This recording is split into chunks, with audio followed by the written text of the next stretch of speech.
round table. This is yet another episode where we talk about money, and today is just a build-up from the conversation that we had last week. And we want to talk about savings, spending, and investments. And particularly, we want to focus on the youth. With me here, I have two good friends of mine, where we want to discuss these subjects, which I believe is a big problem even to them. And of course, as always, to make the conversation more interesting, I have not prepared them for the topic. I've just ambushed them so that we can get their honest opinion. So maybe they can just take a minute or so to introduce themselves before we continue. Let's start with you. Hello guys, my name is Lloyd and I'm ready for the conversation. Yes, and I'm Francis. I'm ready for the conversation. Well, so it's going to be an interesting conversation. The rules of the house, you can dive in whenever you think you have a contradicting opinion, and you can always put in your additional comments or your opposing views and any other information that you may wish to add on the same. So just to start, we learn to read when you're about 7.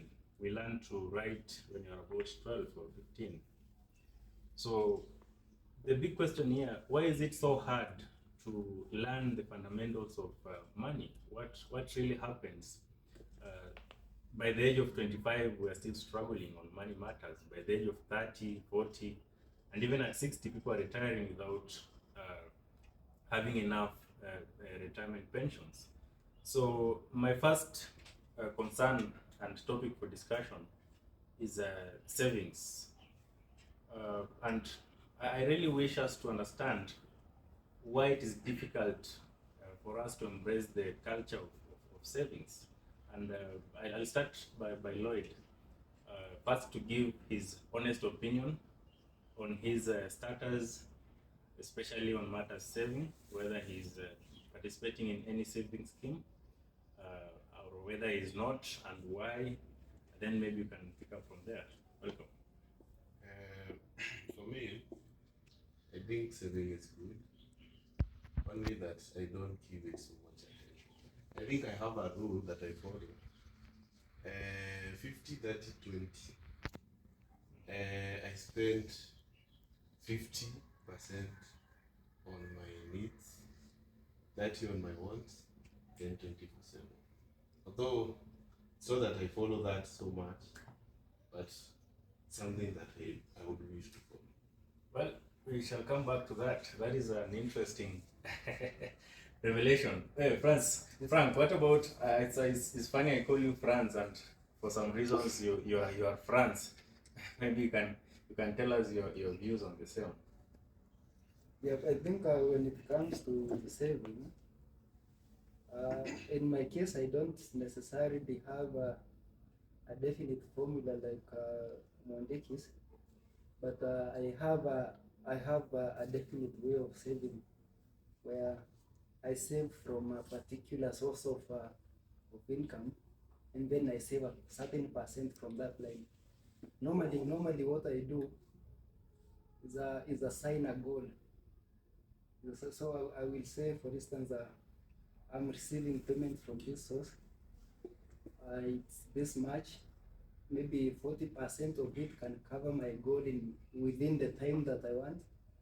Let's say I have a goal for like 100,000. So that will the period within which I want to raise it will determine the percent that I want to keep from that particular source.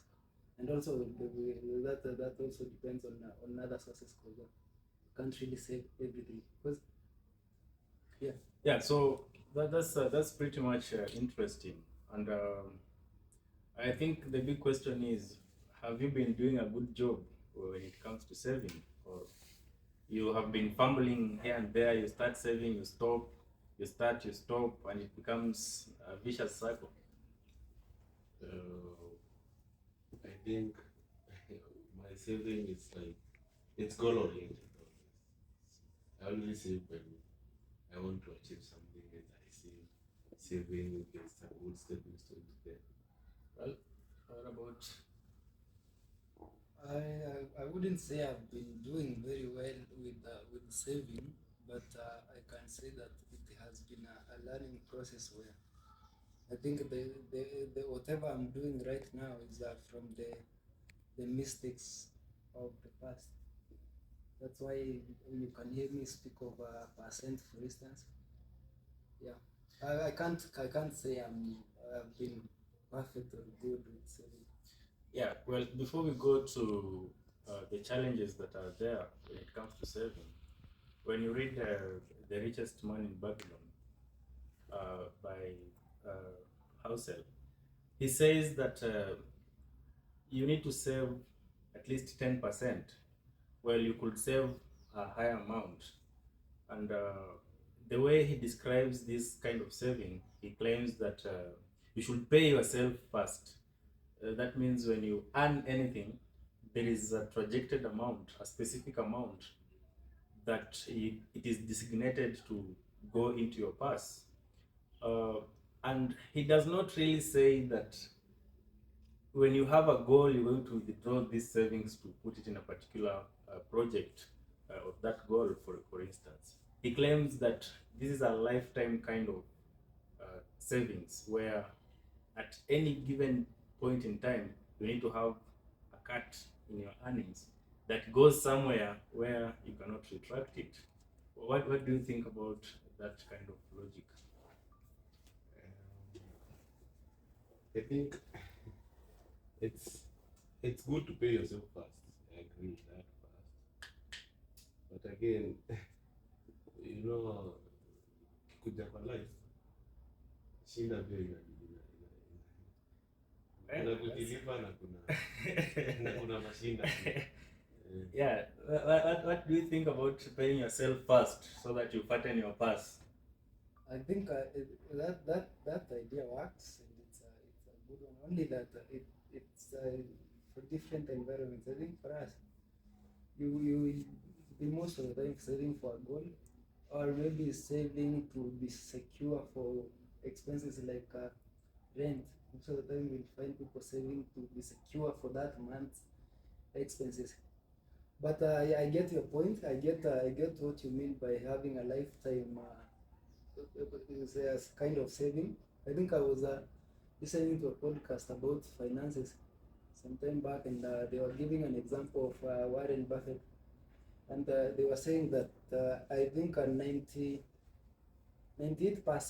of his wealth he attained it after retirement age, and then 77% after 75. So that is the power of compounding. You never stop. As long as you don't stop, keeps growing. That's the I would say that will be the power of that lifespan. Yeah, but when you say a different environment, what exactly do you mean? Because the book I'm citing is actually, I think it's by Clason, not Housel. I confused a bit there. It's a book that was written 5,000 years ago, and in fact they were saving not with money, but they were saving with pieces of gold. So when you say it depends on the environment, or what exactly do you mean? What I mean is that I think for I don't know whether I speak for most youths or for myself, but our flow of income is able to quite well cover expenses, and maybe there such goals that like the one here Mondeki says for. So we don't really have that mentality of life saving, for instance. But I think it's a good idea. If it was to be welcomed, I think it can benefit people quite much, because I don't think you set a limit. You didn't say that it's 5,000, so we can't talk about our income as a limit, because you didn't say whether tuna save 200 ama 100 ama 500. Well, yeah, I think now this dives us direction to reasons why people don't save, and in that capacity, I know I'm quite as much speaking to myself. as I am to every youth that is listening to this podcast. What are some of the reasons that are making the youth specifically? The youths are finding it very hard to save, regardless of how much they're earning. What do you think, from a personal opinion, experience, and different friends that you have been with? Me, I would still count the cost of living as one of the biggest challenge, because you cannot save and then sleep hungry. Yeah, you cannot. I also want to counter the references you people have. If we are saving in gold, that's all. You see, but if we are saving, like for the case of Warren Buffett, that's a long shot, man. If I have to save for 70 years for me to be a billionaire, then that's a long shot. That's a long shot.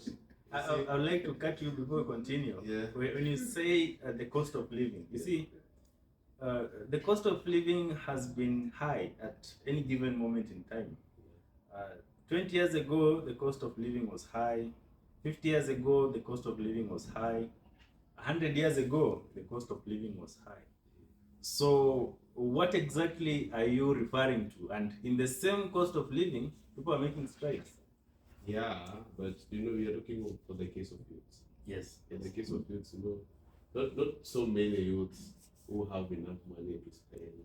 What do you mean by enough? To cater their basic, their needs. You see, you have to sleep. Yes. With a housing, especially here in Nairobi. Housing is a big crime for. It's in crisis mode for youths. Yeah. Apart from the cost of living, any other, or that summarizes the entire spectrum? Not entirely, but discipline. Discipline, yes. I think discipline. I'll come back to you in a minute. So what do you think are some of the reasons why people, or the youth to be specific, don't save? I think one very big issue is education. See, I think the psychology of money speaks of people not being crazy. In that whatever someone does with finances or their money, they have a certain basis. They are not mad. They are very sure about what they are doing. It's well calculated. Maybe very wrong in your perspective. But they say that financial discipline behaviors are mostly shaped by your experiences. So if at all you grew in a family where your parent was saving to pay fees, for instance, somehow your mentality might come with the idea that savings are for future expenditure. You only save because you have to spend at the end of the month for the rent. You only save because after 2 years you'll have a kid in primary or in